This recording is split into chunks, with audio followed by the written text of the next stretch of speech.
Blessed Sunday everyone, and today's ganap, gumising tayo nito alas 12 na no, kaya naabutan ko si Mr. nagluluto na sabaw sa pananghalian. Late na akong nagising dito guys kasi tinatamad talaga akong bumangon. Merong time na tinatamad talaga tayo no, kaya ayun, gabi na kami nakapag-attend ng mass. Ay ako lang pala kasi everyday pala yan si Mr. sa church. Nagsiserve po siya. Ay, si Shopee, nag-extra. So, inimbitahan ko si Mr. na magpunta kami sa Port Pilar kasi para makahabol kami sa mass. 6:30 p.m. to 7:30 p.m. po ang mass dito sa Port Pilar. Ayun, kahit late na tayo gumising, maka-attend pa rin syempre tayo ng mass, no? Uy, heto na.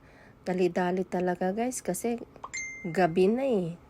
Ito po pala ang view paggabi dito sa Port Pilar.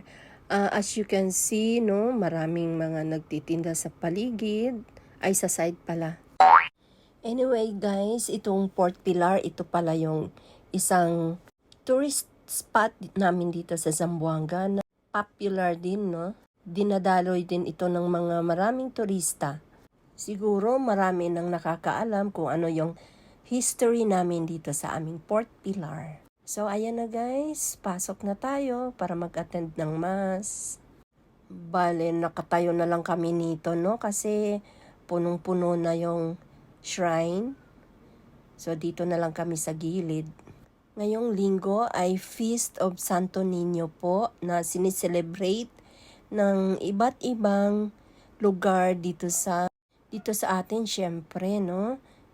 Sineselebrate talaga natin yan every year. Lalo na sa Cebu at Pagadian. Shout out dyan.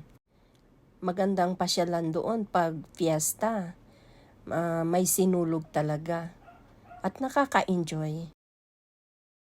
Sa ngayon, hindi kami nakapagbakasyon kasi mahirap isingit. Dahil may estudyante tayong inaatupa at busy din sa work. So, mag-attend na lang tayo ng mass to celebrate. Viva Pit Señor!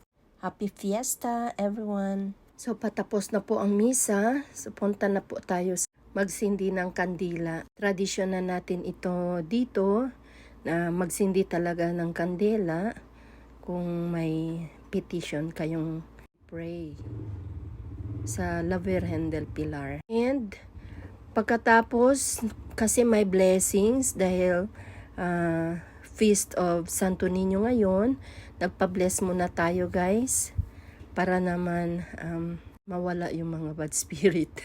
Joke.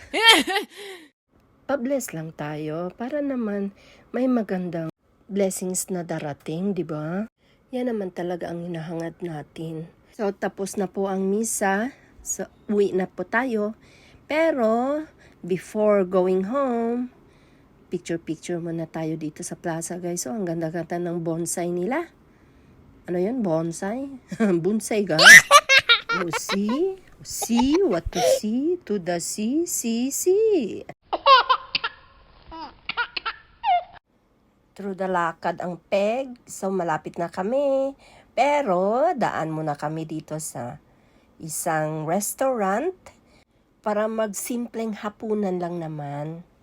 Para pag-uwi, busog na. At kagabihan yan guys, duty natin. So, dapat busog na ang peg. Picture-picture muna yan.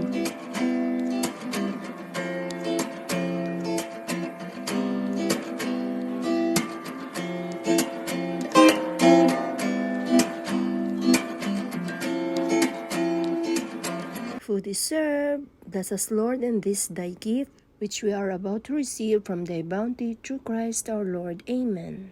So guys, uwi na po tayo. And thank you for watching. Till my next upload. Please follow my video guys. Bye-bye.